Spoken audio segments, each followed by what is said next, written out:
It happened when I decided to stay at a motel on the outskirts of town, simply because I was too tired to drive any further. How wrong I was to choose this place to stay. There was something wrong with this place from the very beginning: the old facade, the creaking floors, the dim light of the lamps that seemed as dead as the place itself. At first, I thought that I just felt uneasy about the unfamiliar motel. But the longer I stayed in the room, the stranger things happened around me. It all started with a shadow that flickered by the door. At first, I attributed it to fatigue. After all, I had driven all night and had not closed an eye. But the deeper I sank into sleep, the stronger the feeling that I was not alone. Through my drowsiness, I heard a strange sound, as if someone was slowly and carefully approaching my door. There was no one in the peephole. Then I lay down again, trying to convince myself that everything was okay. But soon the sound was repeated, louder this time, closer. The footsteps stopped right at my door. And then I heard a whisper, quiet, ominous, as if someone was breathing right behind me. At some point, I couldn't stand it any longer and went to the door, pulling it towards me to go out and see who was disturbing my sleep. But the hallway was empty. Only the dim light that flickered, creating long, black shadows, made this place even more gloomy. When I returned to the room, I noticed that someone seemed to have moved my things. The jacket that I had left on the chair was now lying on the bed, and my bag was open, although I clearly remembered that I had locked it. I closed the door again and tried to fall asleep, but the sounds did not stop. Someone was scratching the walls, as if trying to get in. The more I listened, the more clearly I realized that the sounds were coming from somewhere inside, as if through the walls. That night, I was unable to sleep. The next morning I noticed that strange marks, like abrasions, had appeared on my arm. I quickly left the motel and, already outside, turned around to look at the place again. Only then did I notice that someone's face flashed in the window of my room, a face that was completely unfamiliar to me. Later I learned that something terrible had happened in that room several years ago. Since then, many who stayed there have reported similar sensations: footsteps, whispers, and strange scratches. Now I have no doubts, something really lives in this motel, lurking among the old walls and waiting to be disturbed again.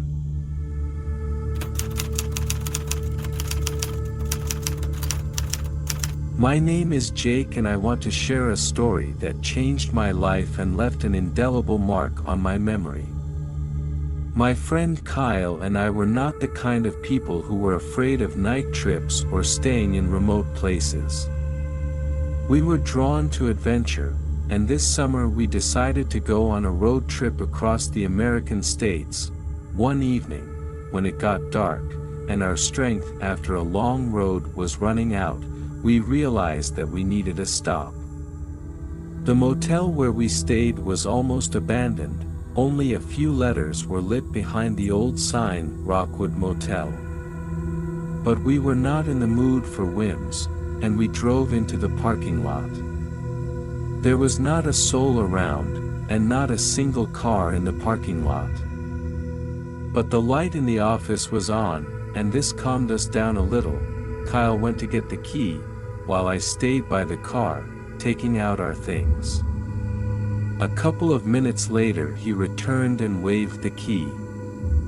The room was on the first floor, at the very end of a long corridor. The feeling of the place being deserted and the oppressive silence were depressing, but we chalked it up to fatigue and a simple coincidence. When we entered the room, we found that it was not only old and neglected, but also smelled strange, a mixture of dampness, old wood and something else, barely perceptible, but unpleasant. Kyle threw his bag on the bed and slammed the door.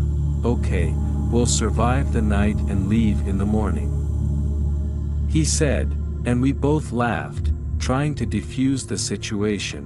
We unpacked our things, Kyle turned on the TV, and I went to take a shower. As I was leaving the bathroom, I heard him laugh loudly, pointing at the TV. "Look, there's some channel that only shows empty rooms."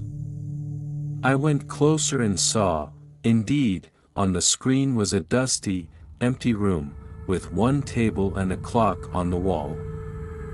I thought it was some kind of technical problem and a strange local TV channel. But as soon as I turned away, the image changed. Now the camera was showing a room very similar to ours. Or rather, it was our room. The bed Kyle was sitting on was visible on the screen, but where he should have been sitting was empty.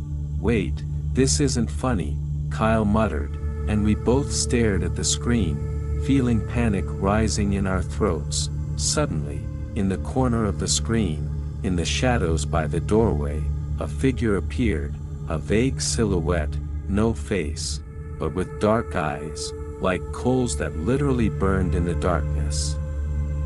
He was looking right at us, standing in that very room, and moving closer and closer to the camera. And then, we heard it. Footsteps. They were echoing in the hallway outside our room.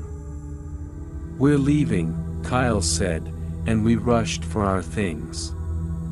But when we opened the door, the hallway was empty, as if even the air was frozen in anticipation. We raced to the car, jumping into the driver's seat and slamming the doors behind us before I could even turn the key in the ignition.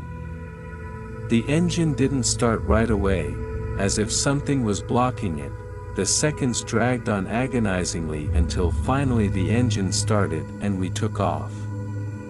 In the light of the headlights, I turned around and my heart stopped.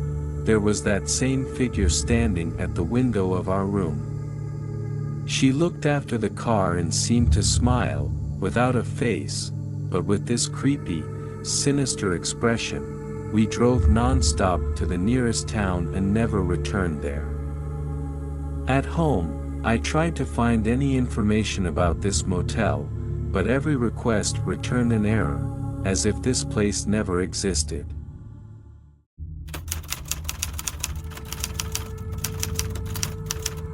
Thomas Brooks, tired from the road, was looking for a place to stay for the night when he saw the sign of an old motel at the edge of the woods. Large neon letters, faded with time, read, "Black Raven Motel." The rumbling thunder foreshadowed a storm, and Thomas decided to stop for shelter. As he approached the building, he noticed that the motel looked abandoned. There were no lights in the dark windows, and the door creaked in the wind. As he drove closer, he saw a single light in the window by the reception desk. As Thomas entered, he felt a coolness and a musty smell. The walls were covered with faded photographs of strange people with empty eyes. An old woman with gray hair and an indifferent look sat behind the counter. She did not say a word, only nodded, handing him the key to room number 404. Thomas was a little wary of the choice of room, but fatigue overcame him, and he decided not to think too much. The old woman said coldly, "They don't like noise here. So don't wander around at night." The corridors of the motel were narrow and dark. The walls seemed to shrink as he passed by, and the lights flickered dimly. Thomas felt like he was in a labyrinth, where no one could hear or see him. When he entered his room, he was greeted by the smell of mold and a nasty cold, as if it had not been lived in for decades. The walls were cracked, and the wallpaper was peeling, as if someone had tried hard to tear it off with their nails. Thomas noticed deep scratches on the floor, as if someone had tried to break out of the room. Several hours passed. Night had fallen, a thunderstorm rumbled outside, and Thomas tried to sleep, but each time his sleep was interrupted by quiet footsteps outside the door. At first he attributed it to the wind, but then the footsteps became more distinct, and a quiet whisper was added to them. Thomas froze, hearing a knock on the door, which was repeated over and over. He tried to open the door, but it did not give in. Suddenly, the whispers became louder, as if someone was standing very close. Thomas felt an icy breath near his ear, and the cold went to his bones. He looked around, but no one was there. Suddenly, he noticed a mirror in the corner of the room that he had not seen before.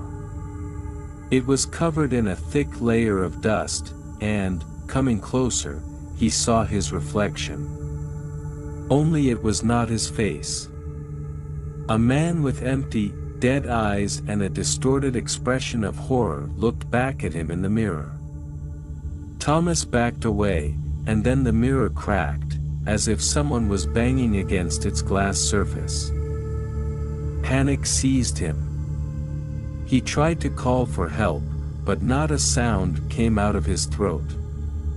Suddenly the door opened and the old woman appeared on the threshold again.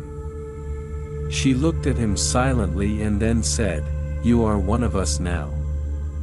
There was a dead light in her eyes, as if they were imprinted with countless souls lost in this place. Thomas felt a coldness grip his body, and his legs gave out. The next morning, the motel looked abandoned again. The only trace of Thomas Brooks was his car, covered in a layer of dust and dirt, parked outside the motel. No one ever found out where he disappeared to, but locals often said that strange sounds, whispers, screams and quiet cries could be heard from there at night. And those who dare to spend the night at the Black Raven Motel risk staying forever in this strange place, becoming a part of it, part of an ancient, dark curse that captivates those who enter it after midnight.